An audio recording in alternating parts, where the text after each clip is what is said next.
What's up? What's up? What's up? What's up, good people?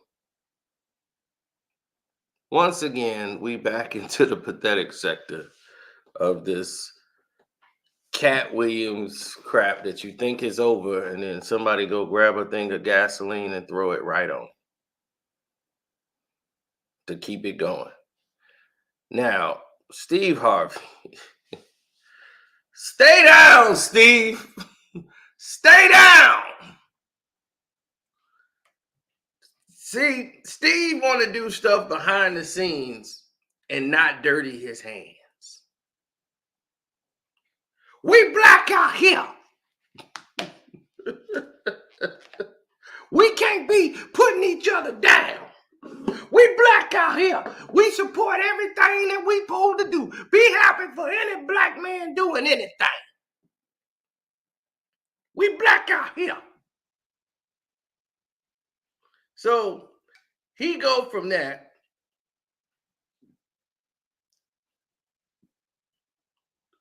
and he used nephew Tommy, who Katt has called Uncle Tommy.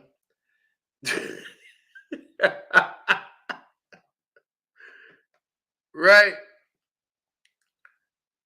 On the Steve Harvey's radio show. Steve goes ahead and tries to allude to something even crazy. He gonna sit there and say, Steve, you got your own show. You know, he was, Tommy, you got your own show. You got your own game show going on. Maybe we should go on Shannon Sharp, Tommy. Yeah, Tommy. He trying to big up Tommy, and he keep giving Tommy all these shows. He got him a game show. He got all these things going on for nephew Tommy now. All of a sudden, nephew Tommy got all of this in the works.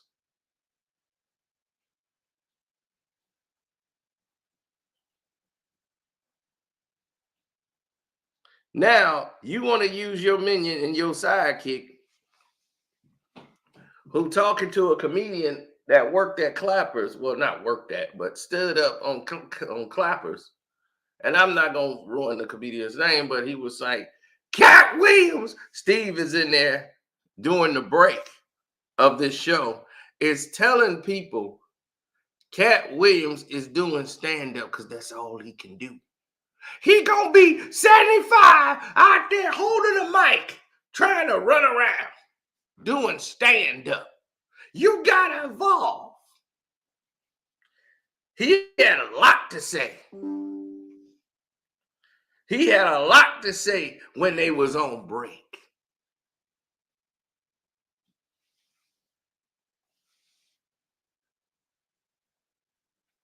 Thank you, guys. The super chat worked.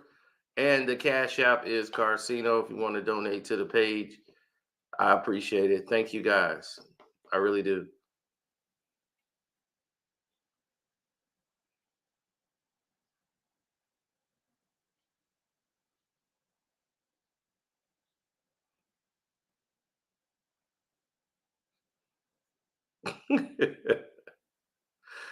Right. Now, here's my thing. If nephew Tommy is doing all these wonderful things, that's great for nephew Tommy. Why putting two black men against each other is the way to go, Steve? The same thing you talk about in your hypocritical ass of giving speeches, and you'll think like a woman, think like a man, whatever.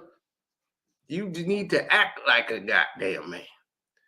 Putting two black people against each other is your way of saying that is success. Now, you just said, don't tear black men down. You just put two black people together and try to give all the shine to one black man to make it say, well, he's doing better than this black man. What the hell does nephew Tommy's success have to do with Katt Williams. It's basically highlights the things that he talks about.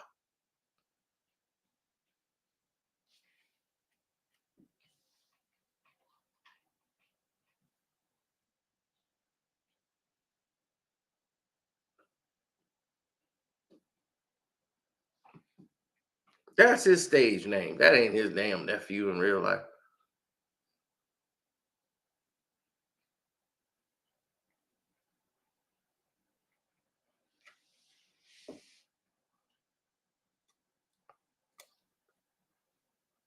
Now,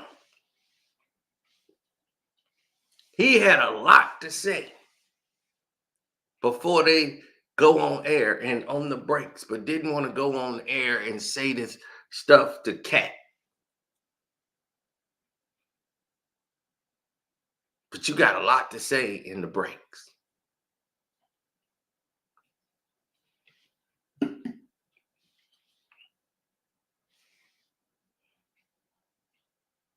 You said, "Oh, I don't blame."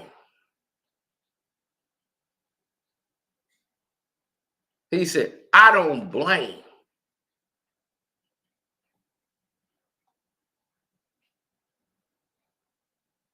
Yeah, exactly. But he talking about he don't blame Shannon Sharpe.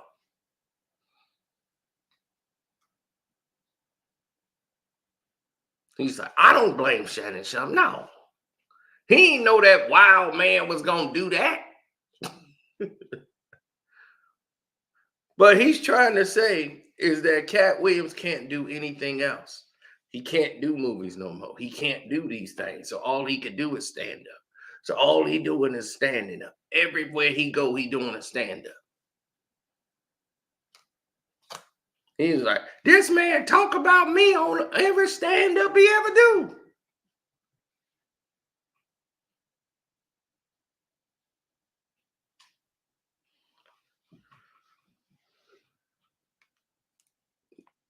Yeah, he called it a whole stand up performance. The Katt Williams stand up performance show. Once again.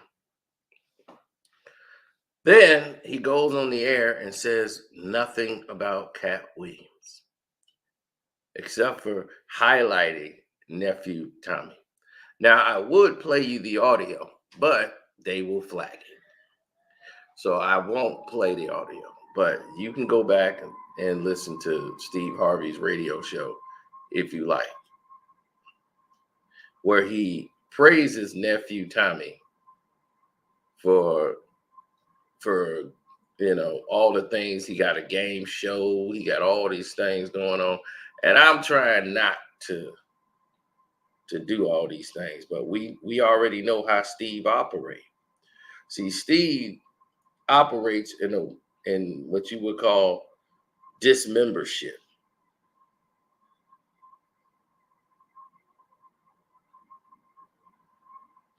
He says one thing, but his ego says another. And when he starts feeling himself, he starts talking.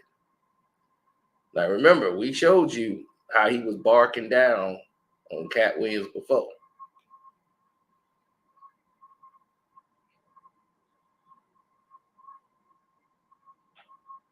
Now, these people, they play this game. They play this game because they know they can get away with it. And he thinks by giving one person a lot of things and saying, look, the person next to me got success now. Who next to you got success? That's his whole point. And the whole thing off the air, Steve is bragging about how, see, here's the thing. Katt Williams got on the fur. He got on the diamonds. Who next to Katt Williams is successful? Kevin Hart got Tiffany Haddish. Eddie Murphy done put everybody on. Everybody done helped somebody. Who's he helped? You see everybody doing shows together. You see Chris Rock and Kevin Hart doing stuff together. You see Dave Chappelle, he out there with everybody. Where's Katt Williams? Who was Katt? Who he make famous? We black out here.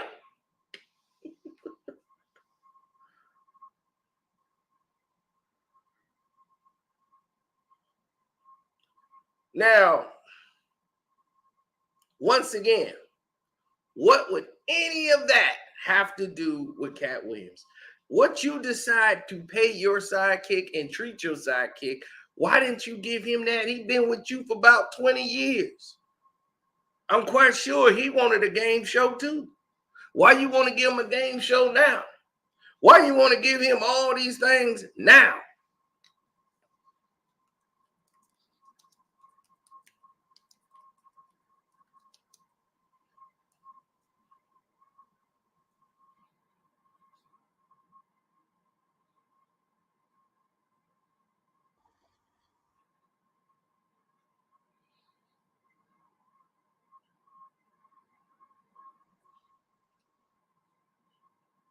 Well, let's see why.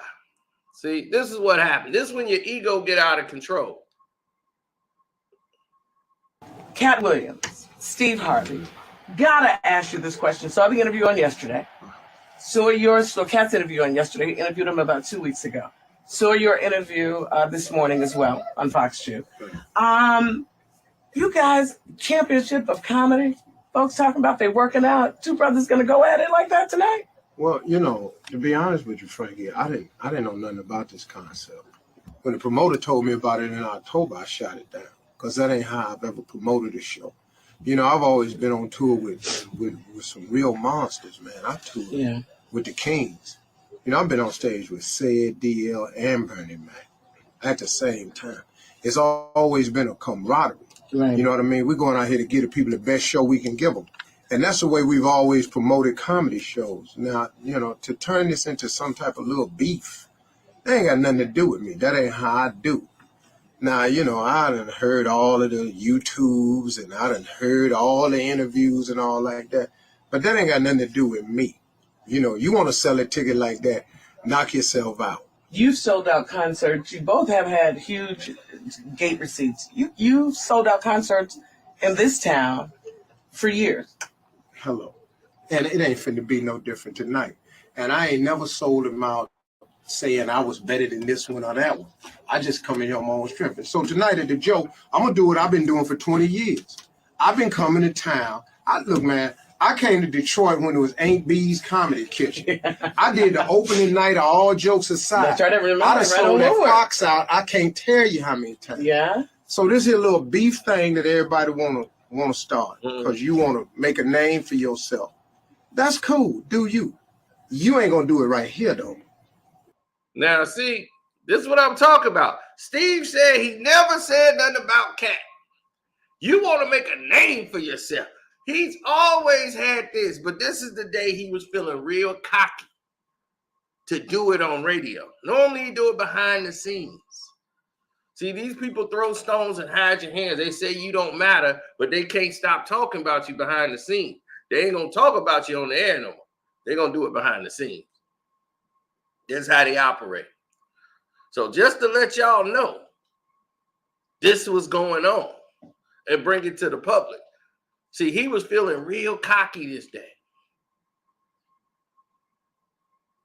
You ain't gonna build no reputation on Steve Harvey. So I've been doing this a long time. So now whatever you're gonna do is cool. Just do you going first. You're going first. Okay. See, it ain't you can't really pick a headline. But I prefer to go first. And sometimes ego makes you want to be last. I ain't gotta have that. I'm gonna do my same amount of time and walk off. Now you do you. So I have nothing to prove. All I got to do is keep being Steve Harvey that he's been for over 20 years. Yeah. Now, here's the thing. That's a lie. I know the guy who promoted this event. Steve Harvey definitely wanted to go last. You see, here's the thing. Steve Harvey wanted to close the show. They was like, well, everybody ready to see Katt, really. Katt sold the ticket. See, what happened is he turned it down in October and wanted to do the Steve Harvey, just have it Steve Harvey, he coming to Detroit, and they couldn't sell the show. So they said, man, let's see if we can get Katt on there and have a back-to-back, because Katt be like roasting these dudes. So see if we can get this battle. We get them both on the same bill. Once they got Katt there, Katt sold all the damn tickets. Katt was the hottest comic out. So him closing the show was like, Steve, he's going to close the show, but you still getting your money. Like, he sold all the tickets to this event. You still getting paid. This making you money. This is guaranteeing you getting your money and you getting paid. Steve was like, it don't matter to me. That's ego. I'll go first and do my thing.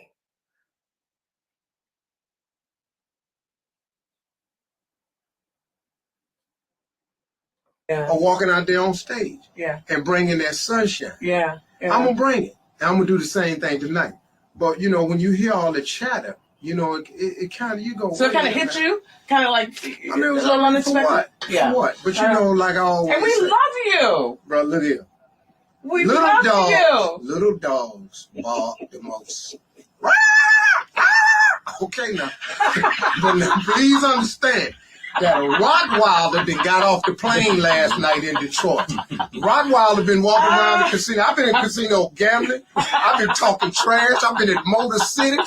I've been dapping bros all night. I've been gambling with people with coats on. And you one of those the Rottweilers. I don't know much about dogs, but the caramel color ones with the little pink nose. Yeah. The handsome Rottweiler. Yeah.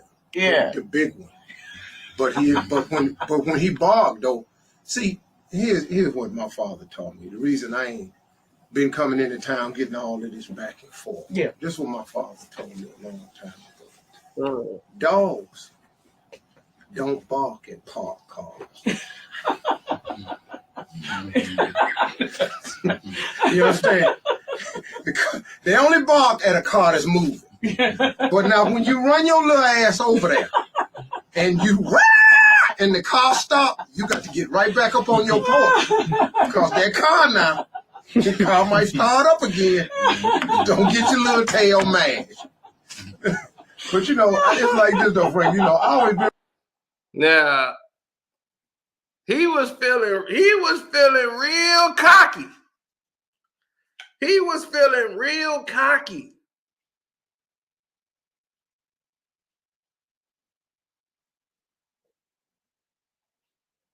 He doing all that talking.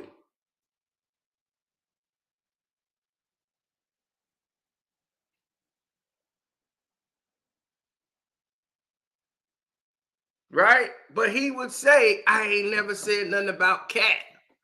Because that's his deniability. I was just saying in general, little dogs bark the most. I didn't say that was you. Now, everybody in the world know who he talking about. Come on. That's the game they play. That's the game they play.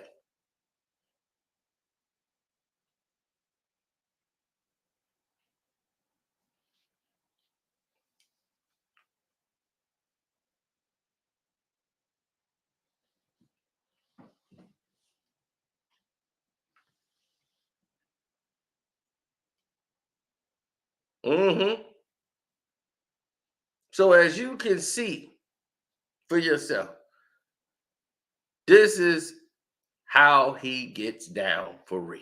Real cool with Katt. It should have been like this. If you're going to take that angle, what you should have did was call your boy up and say, hey, man, look, I'm just going to be selling some tickets. This how I'm going to do it. Yeah. But let me know. Because if you're going to use my name as the stepping stone, so you can, like he say, try to prove that he number one, you're going to use me. You're serious. This isn't part of the whole stick. This is what you're saying is not a part of the whole, there's no script. Ain't no stick. Dog, if it's a stick, tell the other sticker. Just tell me so I can play the stick with you. So I know what my job is. Right. I took my family on vacation. You know, I was out with my kids playing and stuff. You know, we've been hanging out. I come back, all this stuff on YouTube, all these interviews over Detroit, all these radio stations. I got family up here, friends. Yeah. You know, Steve, man, when you gonna say something? I don't gotta say nothing. I am the original Kings of Comedy. And I can go with that right there. All right. Now, until you done sold them kind of tickets, move them numbers, and you done been on the stage with some more gorillas. See, it's cool when you've been the only gorilla on stage. Yeah. But I've been on stage with more gorillas, multi-gorillas. See, you ain't, to go behind Bernie Mac, a person would really have to understand what it is to follow somebody that's out there ravishing the crowd. I mean, Bernie used to walk out there, man, and B was one of them dudes that walked on stage and was just like I mean, it was unbelievable. You know, we used to all sit backstage on the Kings and watch Bernie every night. Because we used to say, man, let's go out here and watch this train wreck. Because Bernie just took his train and drove it into you. Now, whether you liked it, cared for it, felt it or not, Bernie took his train, drove it off the tracks into your house. Okay. And Bernie Mac. So I've been on stage every night with these dudes. When you've been the only giant on the stage, and you got to share a stage with another giant, there should be a sense of humility about that. There should be a sense of respect. And right now, it just ain't no respect. You understand? So now, I don't wait until the last day to say what I'm saying, but it's just respect, brother. Look, I ain't mad at you for getting yours. Get yours. You got a good little career going. Go on, get it. But you got to get this little career going about 20 years. Everybody hot. It's like this here. You can have a hot plate of food at Christmas, or you can have a warm meal all year long. Now, which one you want?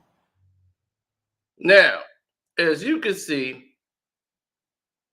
that's Steve's approach.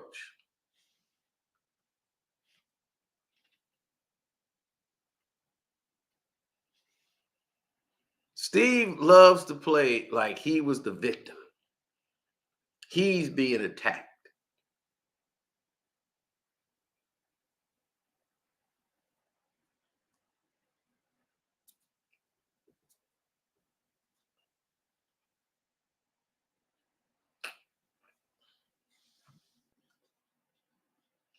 Now, he wants to do for nephew Tommy.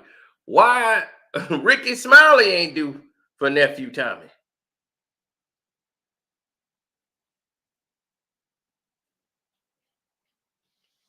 If nephew Tommy was as blowing up the way as he was, and nothing against him, I don't remember his specials. I don't remember a stand-up of nephew Tommy.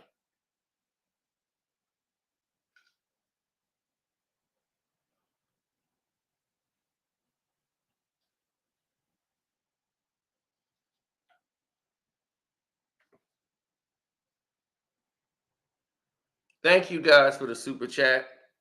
Thank you guys for the Cash App. Appreciate it. Don't forget to hit the like button. It's free.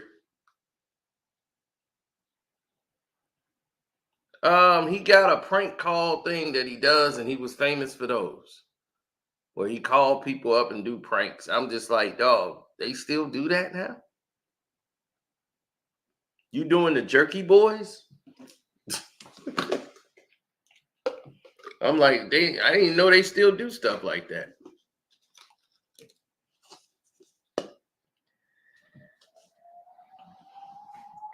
I'm like, you still calling roller dial things? Right now, the phone tell you who it is.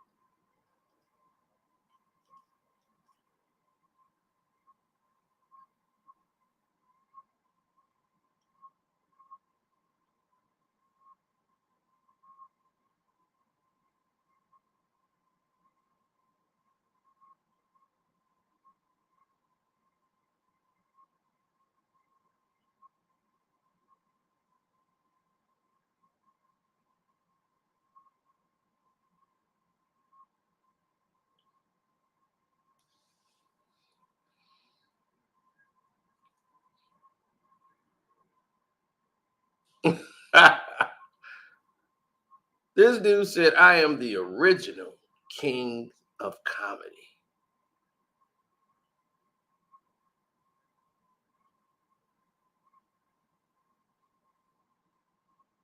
That's raw as hell, ain't it? You the original king of comedy. Katt got out there and tore his butt up for saying that ridiculous line.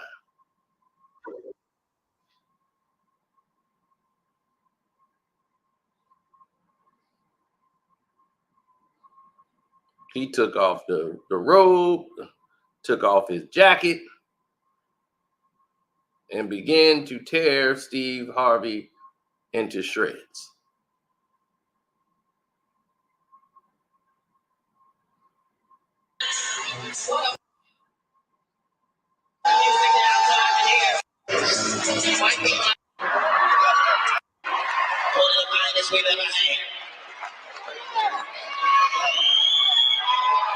But he don't want no parts of this in any way, shape, form.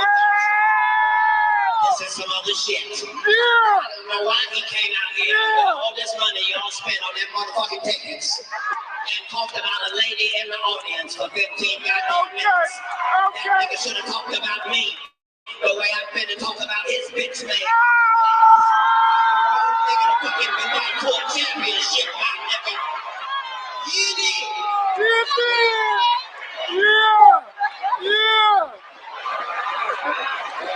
You see that nigga had to take off that lace front high top fade because he came out here to battle me out there. I plays no motherfucking game, Steve. I'm a little nigga, I fight dirty. You did. You did, baby. What the fuck is he thinking about? He trying to copy off me and bring that ugly ass sparkly ass tie with a regular black suit like he was going to a funeral. Yours, nigga, yours. I give a fuck. I give less than a fuck. Whatever less than a fuck is. You the one came out here and told jokes about if a bitch lick you on the left nipple, you buy that bitch a car. If that ain't the trickiest shit I ever heard. Bitch, you can suck my dick with the Holy Spirit in your mouth. I ain't buying your goddamn car. I ain't even gonna give you a ride.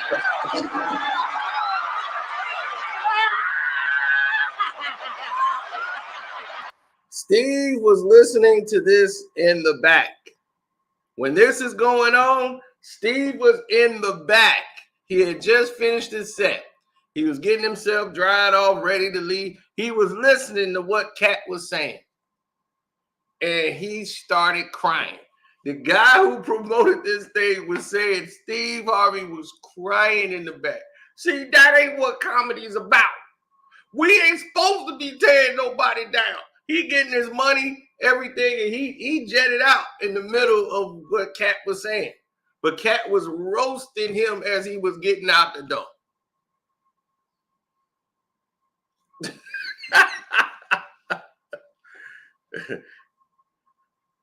Steve can't follow Katt.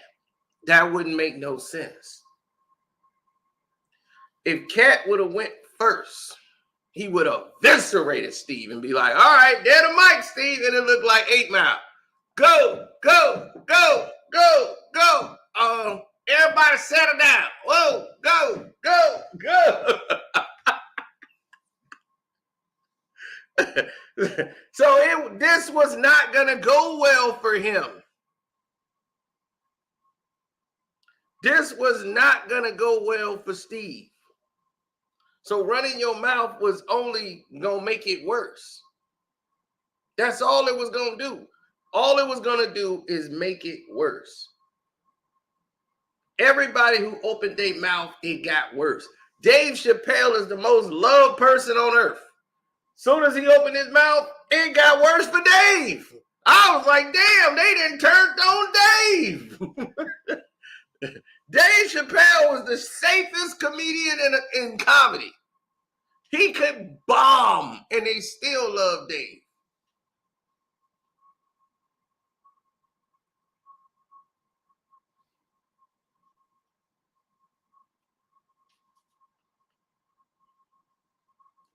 said something about Katt he disagreed with, they came right out. Even other comedians came out and got it.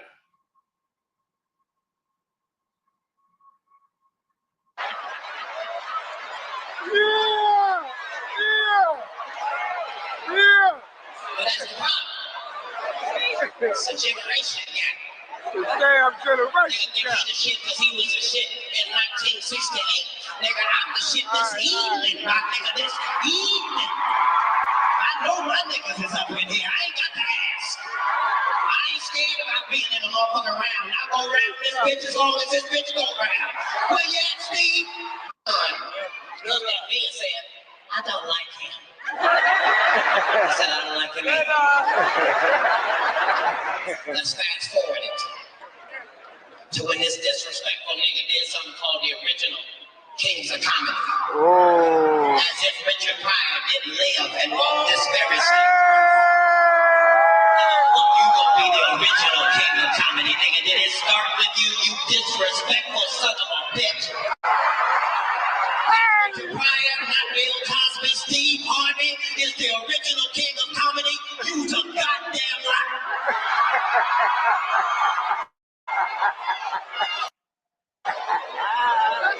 How you original and you ain't the first one?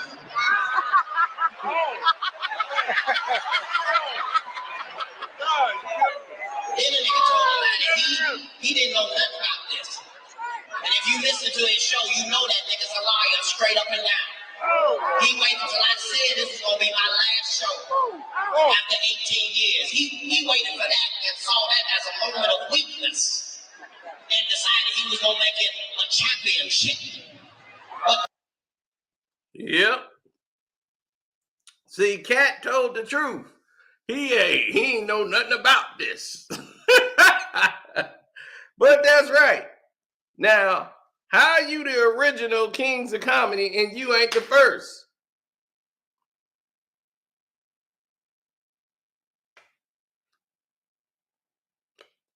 Don't forget the super chat button works.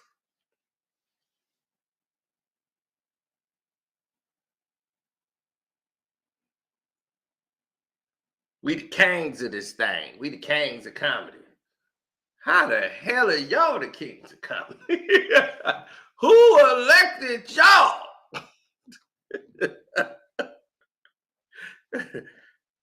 That's what I'm saying. They elected themselves. They created that and went with it and ran with it.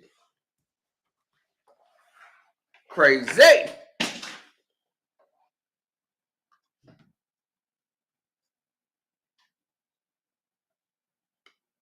Now,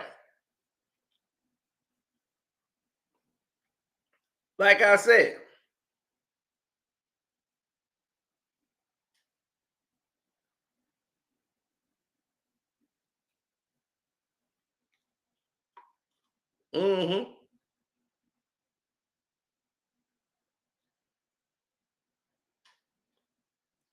he said, why am I hating on Nephew Tommy? How am I hating on Nephew Tommy? I'm just saying, where is this special?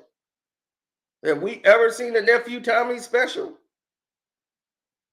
I haven't seen it. I mean, is it out there? So my thing is, if Nephew Tommy was this guy, you should have put Nephew Tommy on the way you doing it.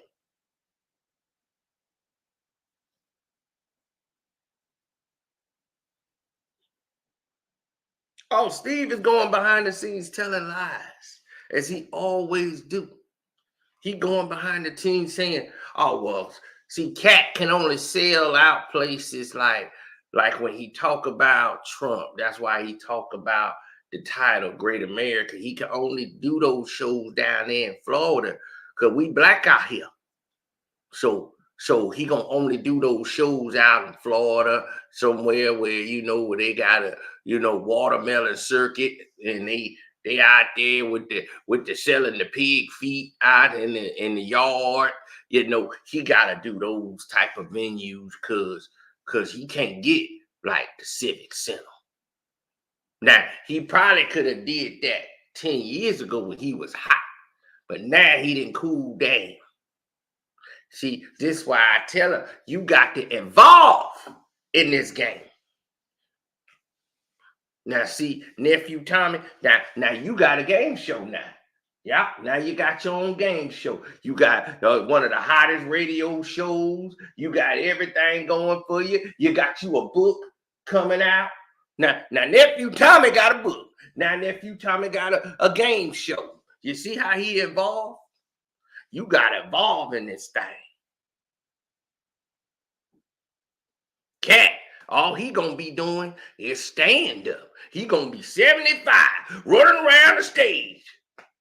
On my back. Because that's all he got.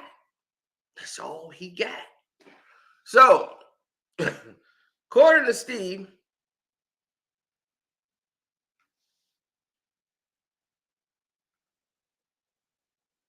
Steve be using the 48 laws of power, and he's a hustler from Cleveland, where they're all from, like, Ohio. Dave Chappelle, he's from Katt Williams from Dayton. So they all from the same area.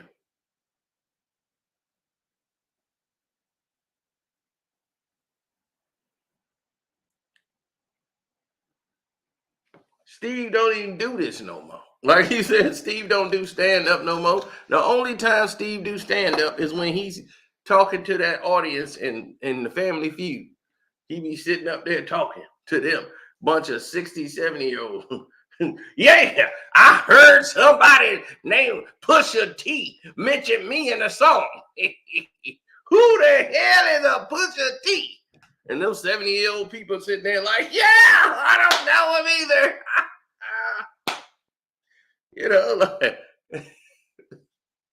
so when you start looking at the evaluation of like the respect, and you start looking at the level of determination people are going to use to try to get to the next level, you start to see different things play out.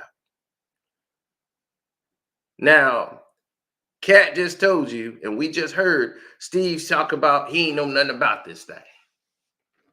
And that's the promoter's idea to sell tickets. Nope. Katt Williams came out and did his interview and said this was going to be my last stand-up, because it really was. Katt Williams was finna go and do movies. He had all these movie deals lined up for him.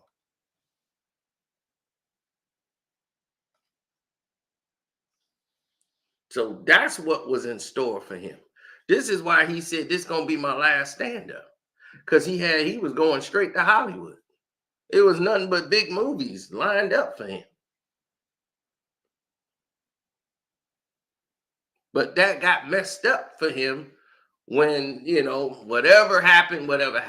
Okay, we ain't gonna go down that road where now Kevin Hart ends up being that guy instead of Katt.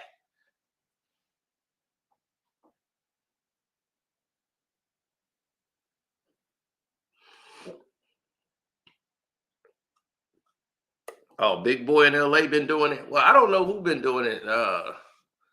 A lot of people have been doing prank calls for years. I mean, the Jerky Boys was doing this back in the early 90s. So I don't know. You know, that's where I remember all of this stuff. Everybody, that's what I'm saying. Like, people still doing prank calls now. Like, people got identification. It'd be like radio station. Like, it pop up on the phone.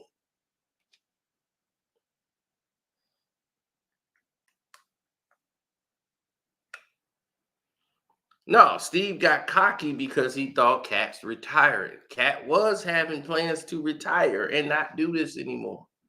He was going straight to Hollywood. So it wasn't a real joke. This was supposed to be one of his last stand-ups ever, because he was going to be busy making movies.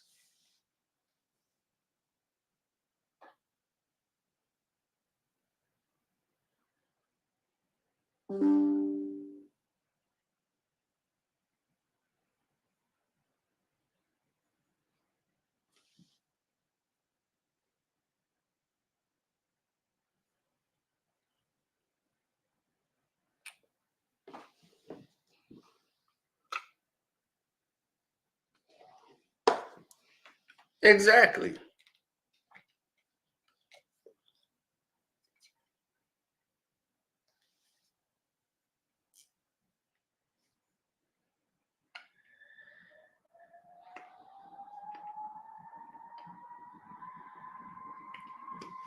Well, if you think about it, right? If somebody who had never ever really amassed what you amassed made it to your level, there was a reason Steve Harvey was where he was at. At that time, Steve Harvey, when he did the Kings of Comedy and all that, Steve Harvey wasn't blown up like that.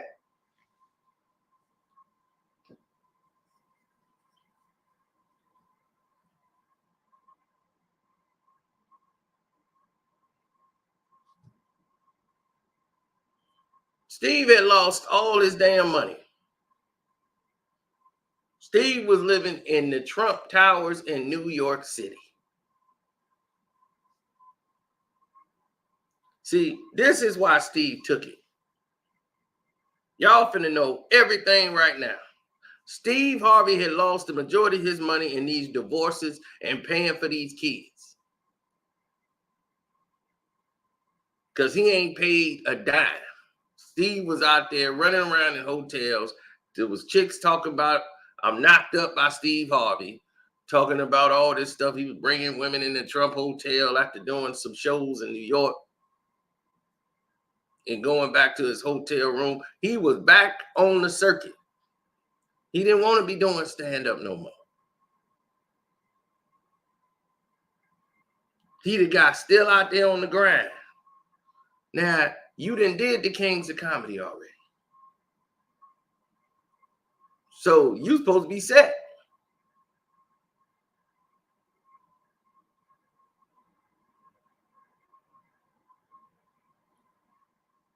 He had the Steve Harvey show. Then he canceled that. He ready for Hollywood. I don't got to do this show no more. He wasn't even the funny one on the show. Said and Levita.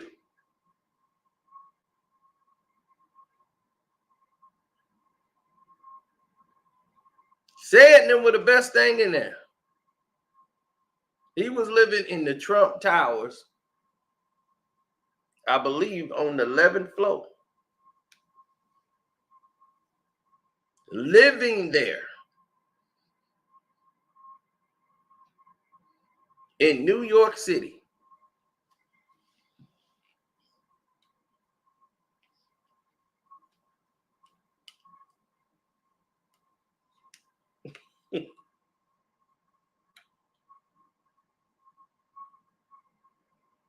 Oh, yeah.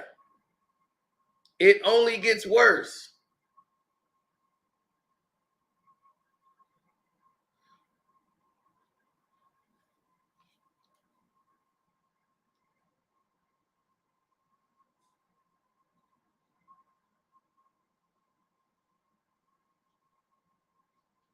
Now,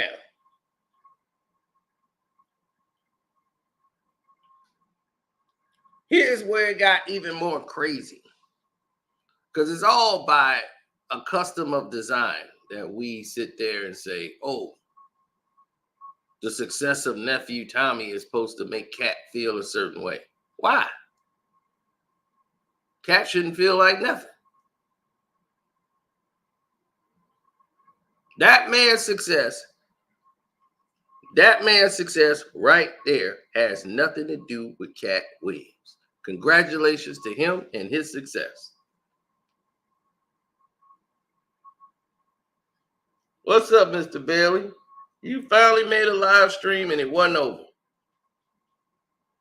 Close to, but not over.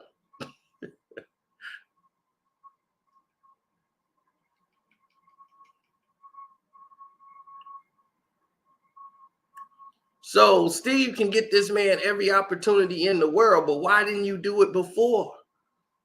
Why you do it when Katt Williams start highlighting everything about you?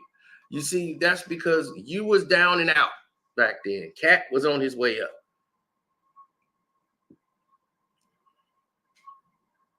Katt had all this stuff going for him. And them white folks came and grabbed you. They said, this man is safe. This man gonna do what he's told.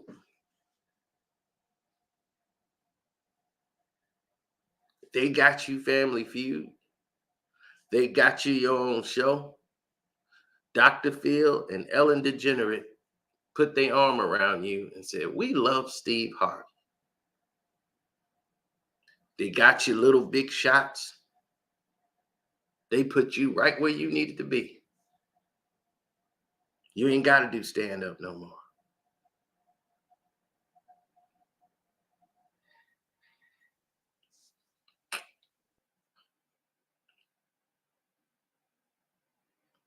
Then you went and got your own show.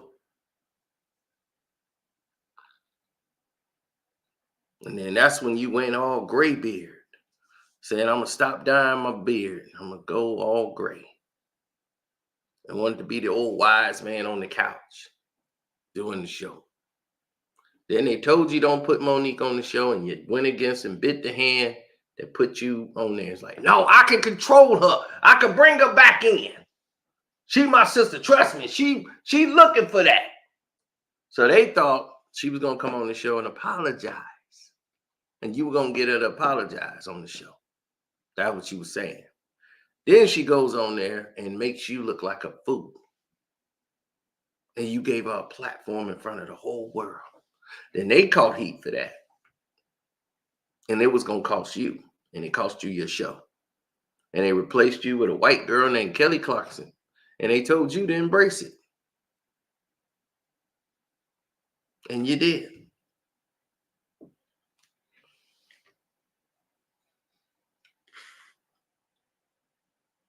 Of course, Romeo and Bullethead and Sid and Levita. That was the show. That was the show.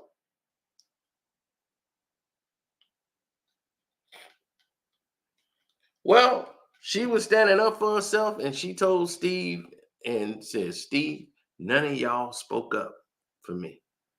Y'all didn't speak up for black people. Oh, it's amazing. If you go look at it, you can look up on it, YouTube. You know, I'm trying not to get flagged. So that's exactly what went down.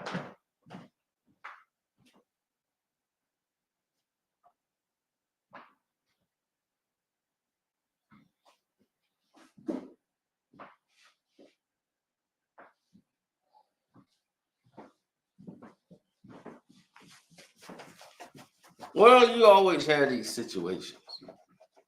And in all these situations, you know what's the common denominator in it?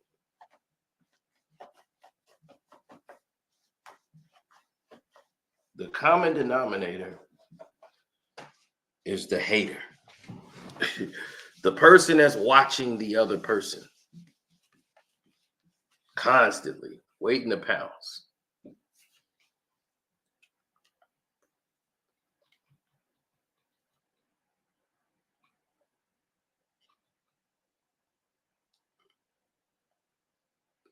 Wendy Robinson was nice to look at.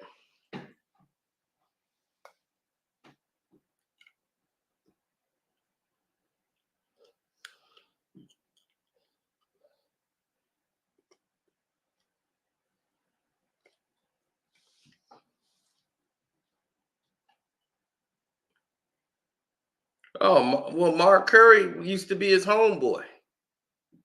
They used to ride together and everything. Steve was bad at stealing jokes.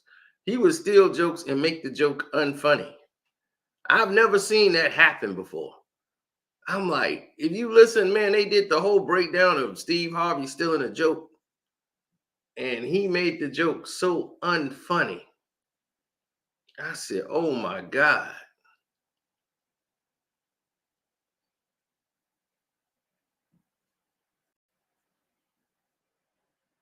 It was crazy. That ain't my boy, is it? That's the greatest rapper in this city, if that's really Sean.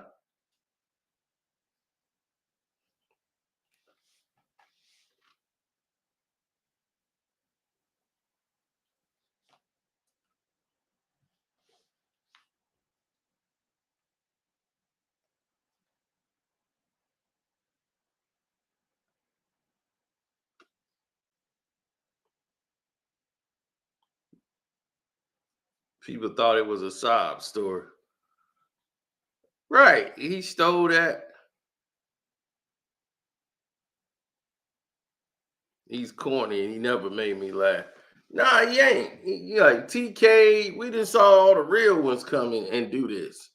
And if you see Steve, you just be like, how'd you make it this far? Guys like Steve don't make it this far.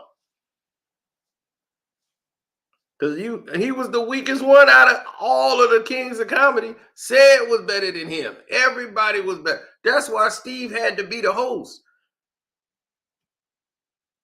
You heard Said when he went up there on Club Shay Shay, when he talked about Steve. Steve had to get away from Said because Said was embarrassing him. Said was funnier than him.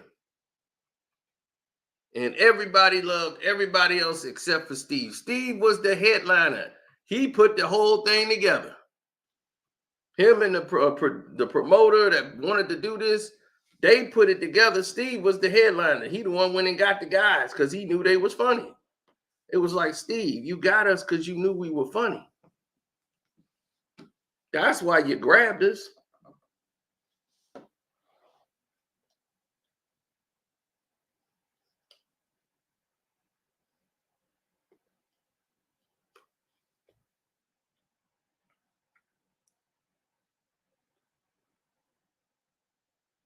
Oh, is that him? Or y'all remember me talking about Sean?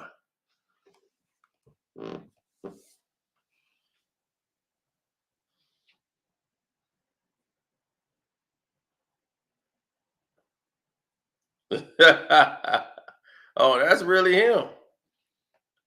Yeah, I had told them about you like about a month ago. I forgot what we was talking about. And I was like, this is the greatest rapper in our city. And that's a shame y'all didn't get a chance to really see him do his thing. I was like, man, we was in the basement and he did a whole concert. He did like a whole show just off the top of the dome. Just went with it. I was like, man, they don't even rap like that no more. It's not, you can't even find anybody who can hit those keys like that.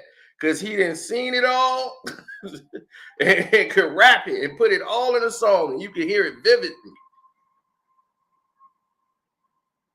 And I'm like, all these people who talk about Common and all this, and like, man, Common is the guy. I was like, Common is dope, but I was like, I swear to you, he got none on Sean. Sean Lett was definitely way, because he done seen way more grittier than stuff than Calm. Calm could, I mean, that 87, that's why I call that the 87 flow. That's that 87th flow.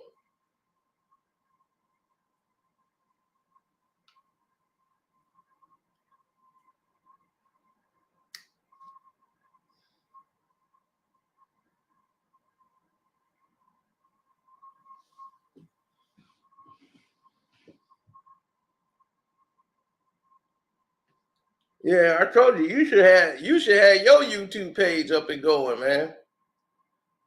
Because your stories are incredible. If they think mine is something, wait till they hear yours. Yours is crazy. That Magic Mona song is still like the best mix rhyme. I still need that on CD, download, anything. You got to get me that.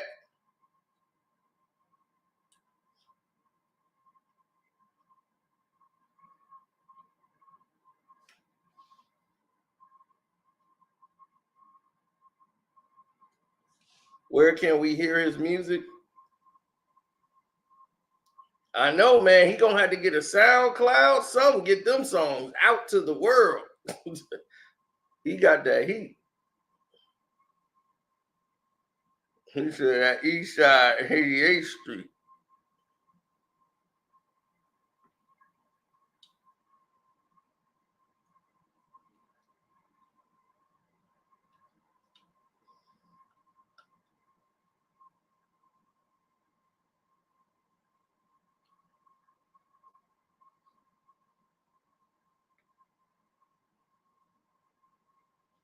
Oh yeah, that was back in the day.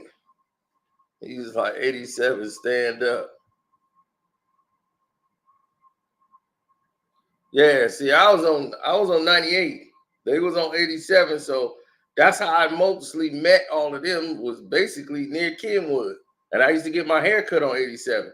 Right next to the City Bank. That used to be my first bank, the one on 87, that's City Bank. And it's the barbershop right next to it. And I used to get my hair cut there. And I'm always at Kenwood. So man, I was always in 87.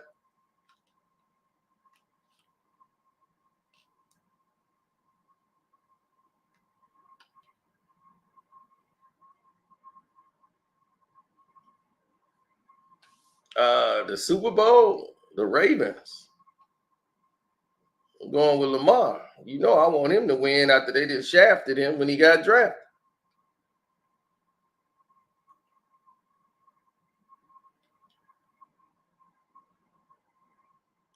No, 87, not Inglewood.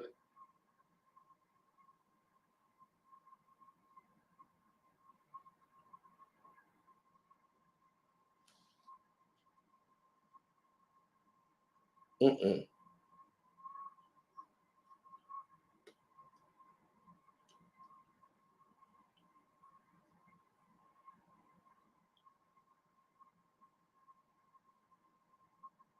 You can ask Common. If you in go ask Common about Sean Lay and say, how is Sean on the mic?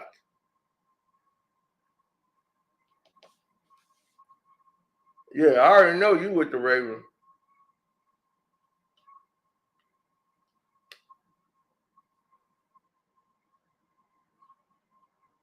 Oh yeah, I already know that. Yeah, I'm rolling with Lamar all the way.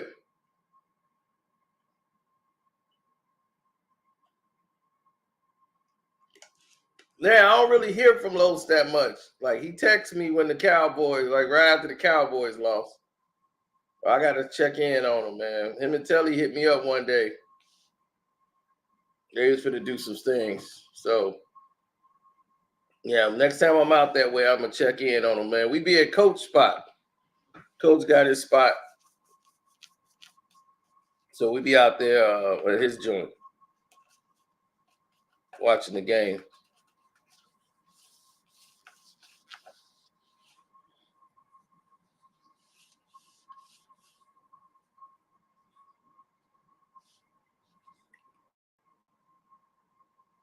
Oh hell no. That's what I'm saying. If you gonna do something for your mans and put your mans on, don't do that to try to spite another man. I mean, that's not something men do. That's something hoes do. That's not something men do. Because then you really saying that's not your man.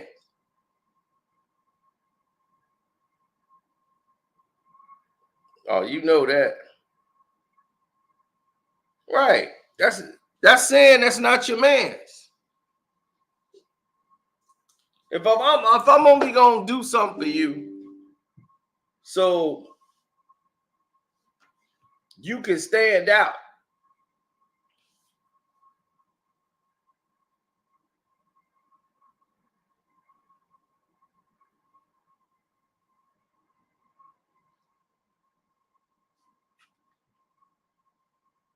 You right. No Kansas City and San Francisco.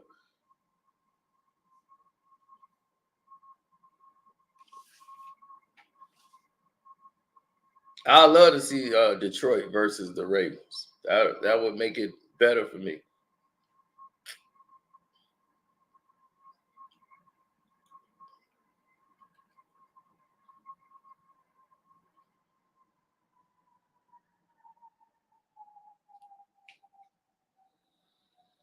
Yeah, if it's 49ers versus the Chiefs in the Super Bowl, I'm sitting it out. I ain't watching. I don't give a damn. Now,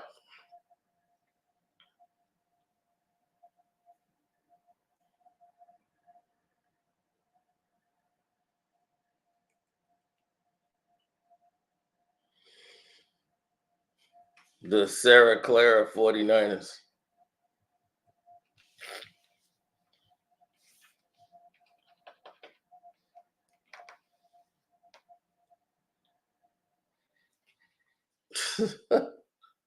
No. For sure. That's what I'm saying. If I'm nephew Tommy, I'm just like, all right, I'm gonna get all this now. I'm getting all this because he mad at this dude, or he trying to show him up.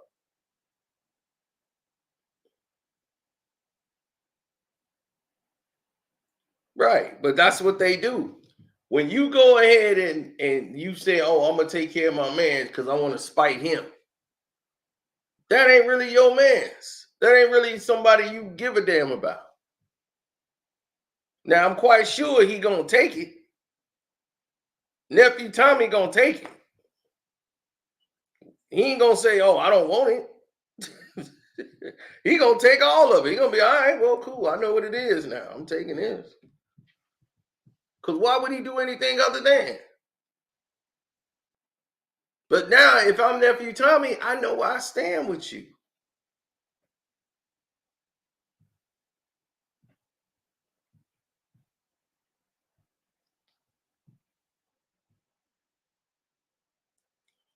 But see, some people know their position. Like if you nephew Tommy and you feel like you ain't funny, or because nephew Tommy didn't start with him. I think he was with Ricky Smiley, wasn't he? Wasn't he with Ricky Smiley before he ended up with Steve? When he out there with him? I'm just asking because I believe that's where I remember him from. But maybe I'm wrong. But anyway, nephew Tommy, if he would have made it on his own strength, he didn't come in the game behind Steve.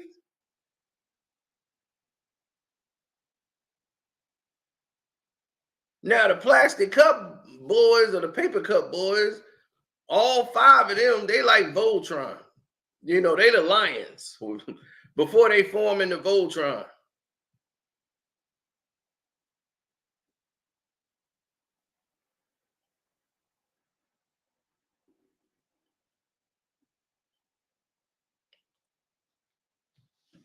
I believe so. I believe that's true. They have like 2, 3 writers for radio shows. Sometimes they come up with their own thing, but they got writers and stuff for the show. You know what I'm saying? So yeah.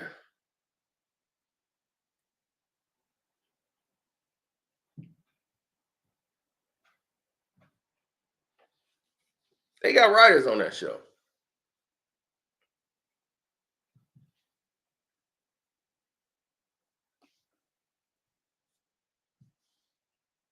No.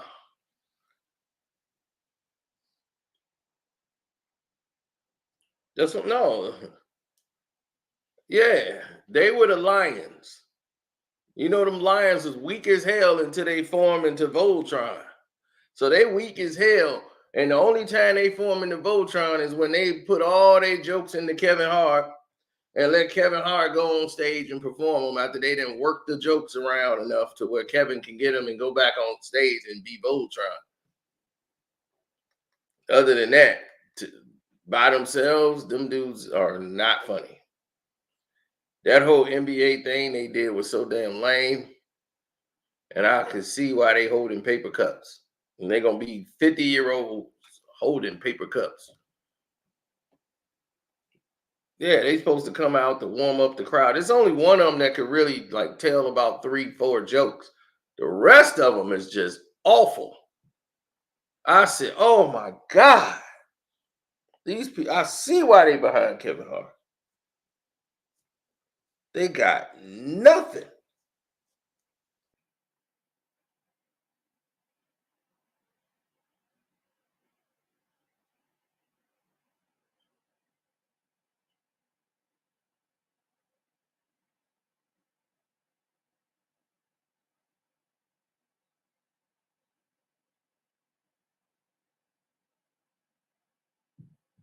He says Bryce Harvey.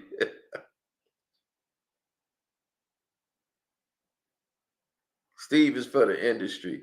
Well, no, Ellen DeGeneres is the one that put him on. She the one grabbed him, and Dr. Phil. They put all the money behind Steve, put him on the game shows, and they get money and eating off Steve. They got him on the Hollywood Walk of Fame. They did all this stuff for Steve.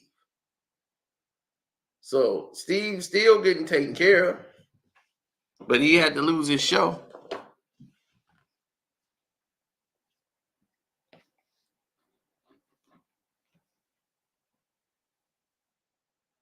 Just like Arsenio, he put the minister on his show, the Arsenio Hall show, and they pulled the plug on his show. They moved the time to his show to damn near 1 in the morning. It used to come on at 10 o'clock at night. Then they moved it to midnight. And then said, well, your ratings are down. It's like, so we're pulling the plug on the show. It's like, well, damn, they put you on at midnight. Everybody damn near going to sleep.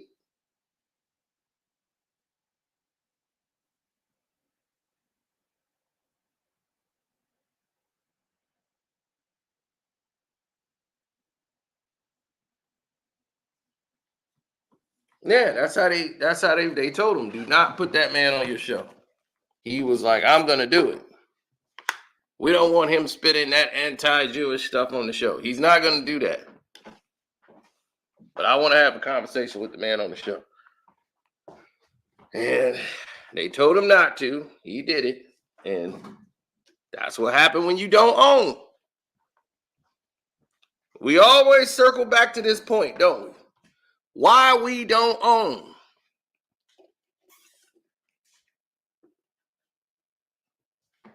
Once again, the streaming platform has created an avenue, so now you can distribute yourself. You can own your content and distribute it. You can make your own movies with a camcorder and make a deal on Tubi.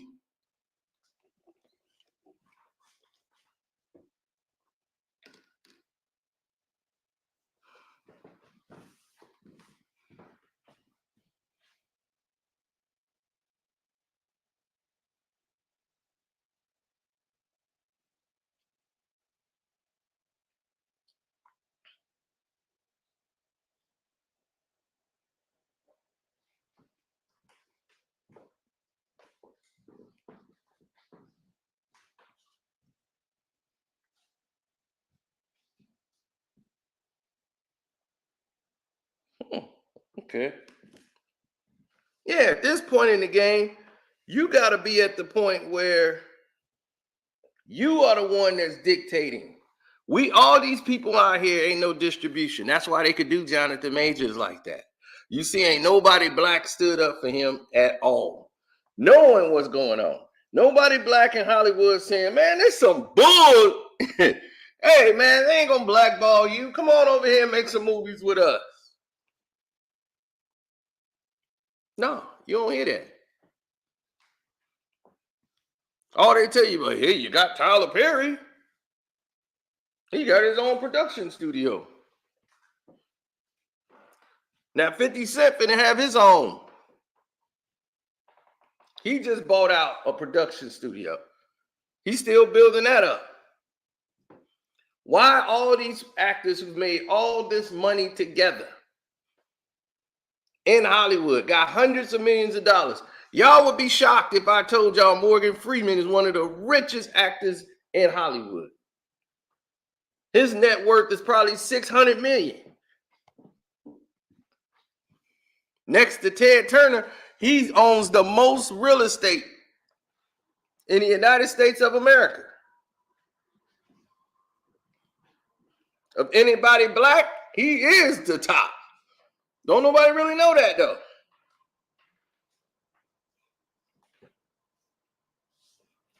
This dude did some salacious shit, and he ain't even in jail. Morgan Freeman ain't to be played with. They tried to Me Too him. He came out, was like, nope, cut that shit. Nope, you ain't gonna do that to me. I ain't gonna lie. No way. Cut it. Nope. Stop that. And they stopped. I've never seen that in history. I've never seen that in history. He got mad, came out. Nope. Cut it. You're not going to do that to me. And they got stopped.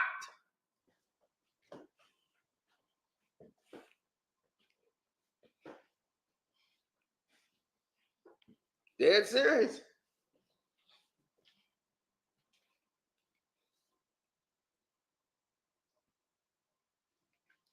Oh, we did Jay-Z on we did the Dynasty album on the Patreon.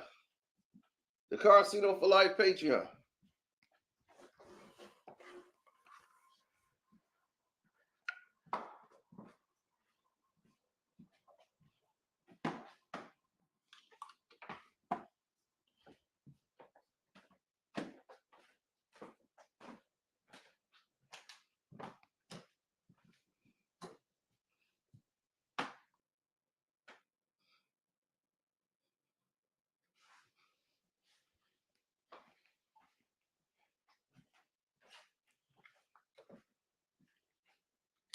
You see, this is why rich people like him live on farmlands in those rural areas, because that they have more rights that benefit the owners. The only people you're going to run into are the people that basically live in the area. You ain't going to run into too many outsiders. That's why people go to like Wyoming, Montana. Ain't gonna see too many outsiders. When Kanye was in Wyoming, oh no. And them people didn't like that at all. They was like, we don't want a Starbucks. We don't want none of that here. We don't want these people flying in and over here playing that music.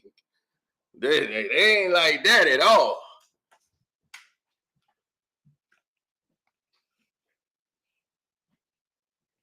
Right. Dave live on a farm because don't nobody really bother you out there. People go move out there because they don't want to be bothered. So the people that live next to them is people that don't want to be bothered.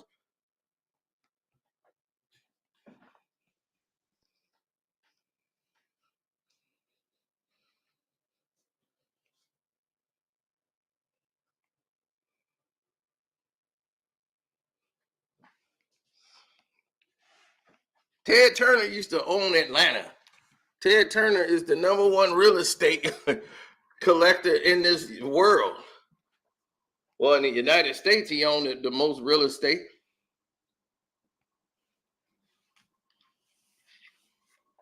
He owns cable. Ted Turner Communications. They merged with Cox Media, everything. Time Warner. It is what it is. Now,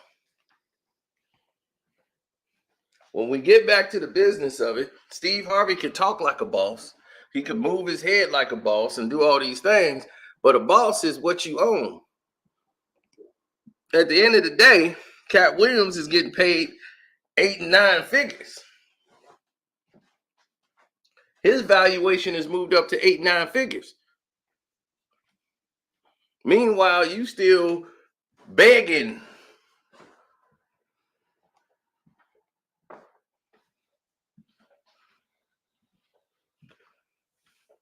Waiting for somebody to be generous. Thank you for the super chat and showing support.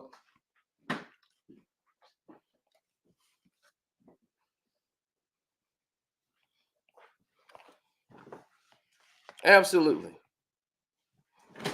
So while they still begging and praying somebody do something for them, that's why they in the same boat they in now.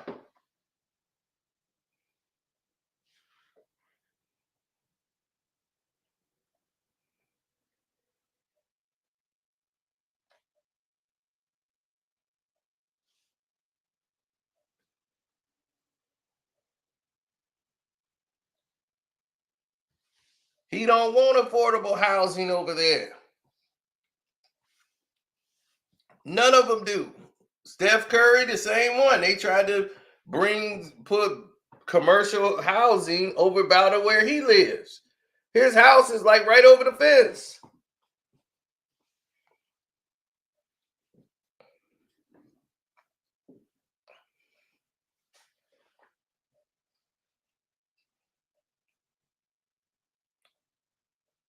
If I got millions of dollars, I'm not trying to live with people who don't have it. Why would you even put them in that community? They ain't gonna be able to afford none of the stuff over there.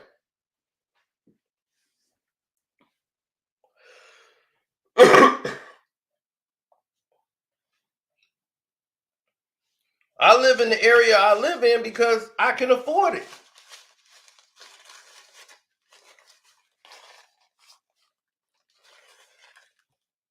But it's not affordable living. It's dumb. Where they talking about building the affordable housing? Why would you build the affordable housing around a place that is not even custom for you to even live in, though? Yeah, where you stay at is gonna be affordable, but you ain't gonna be able to buy food. Everything is at a markup price. You're gonna be like, well, damn, I can't afford nothing over here because you're not supposed to be in this area. If you don't have the money for it, don't be there. Yeah, it's majority white folks everywhere around here. But it's more Indian than anything, more Hispanics than more blacks. I got Ukrainian neighbors, and I got Puerto Rican and Mexican neighbors over there. I have Asian right over here.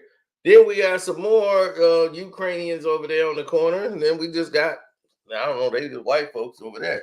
So it don't matter.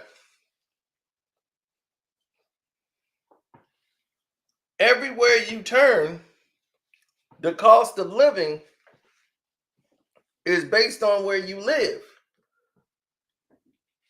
You think if Steph Curry go to place where they shop and they be like, well, here we got it on sale for 4,000. They be, oh baby, it's 4,000. Okay, well yeah, we can get it. You going at 4,000? Goddamn, that's a Cadillac. No, baby, no, we going to IKEA. Put that back. 4,000. No, I can get that at IKEA.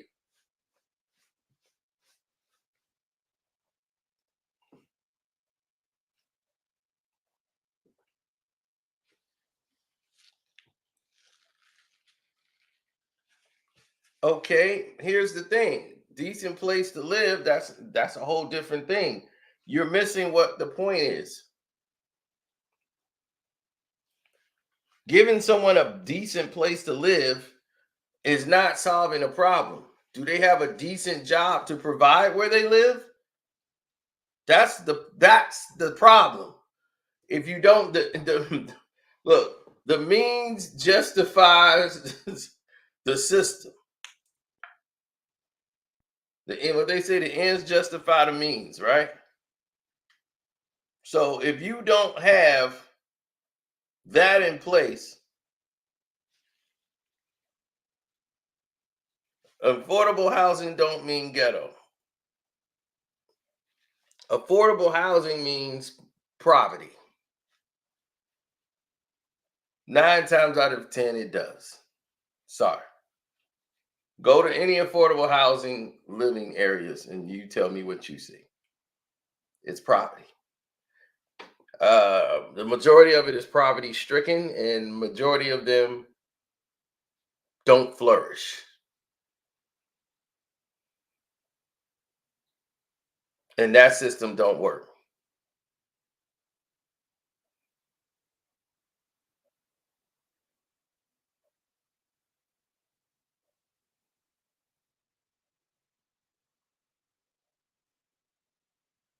This is like way random and way out of the conversation. Who died on the end of power raising? I don't even know. Besides Unique, that's about the only person that's gone.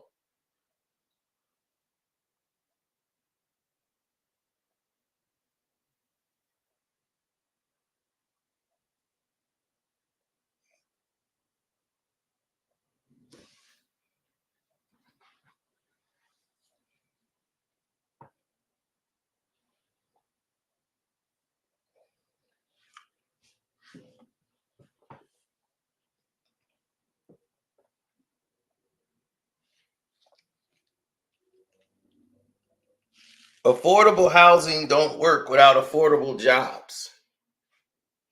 Okay, if you don't have an affordable standard of living, what is affordable housing going to do for you? And it's about where they put you. Like if you put affordable housing out here, what is that going to do for them? They're going to have to drive 20 miles out to go shop for groceries because they're going to complain about the prices. None of the activities you're going to probably be able to do. Most of the people that live here, they have a school system where they have a requirement of a grade level you have to reach. So the kids would have to definitely reach that level. If not, they won't be able to go to schools here in this area. They actually test for the smartest kids to go to these schools. If not, you have to go to one of the regular public like schools. That's another 10, 15, like probably 15, 20-minute drive away from where your affordable living is. So whatever is affordable, you want to be able to pay the gas, whatever your vices are, you wouldn't probably be able to afford it.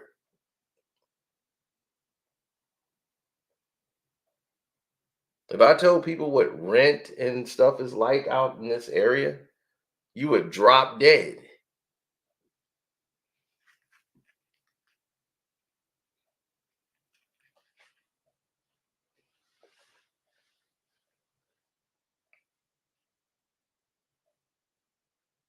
But because I have a life that could afford what I have, I mean, there's certain things in life I can't afford.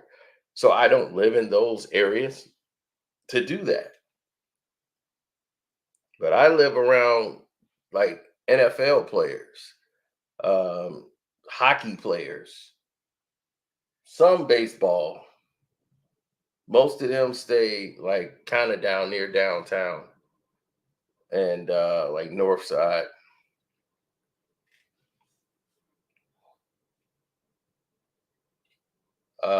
Some Bulls players live not that far from here, but it's mostly Bears players.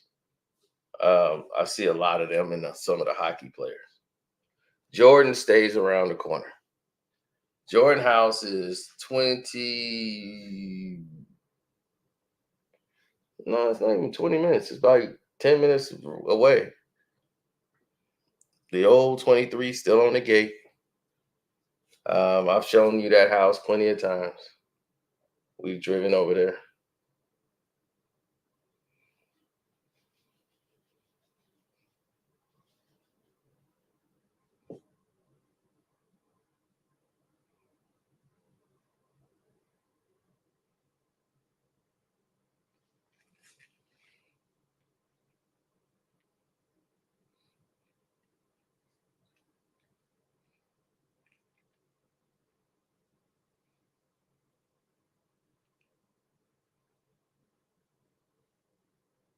Hmm. Well, it is what it is.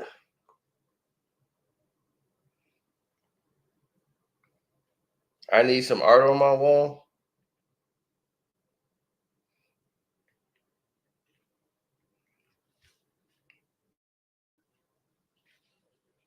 Yeah, I'm gonna get some oil paintings.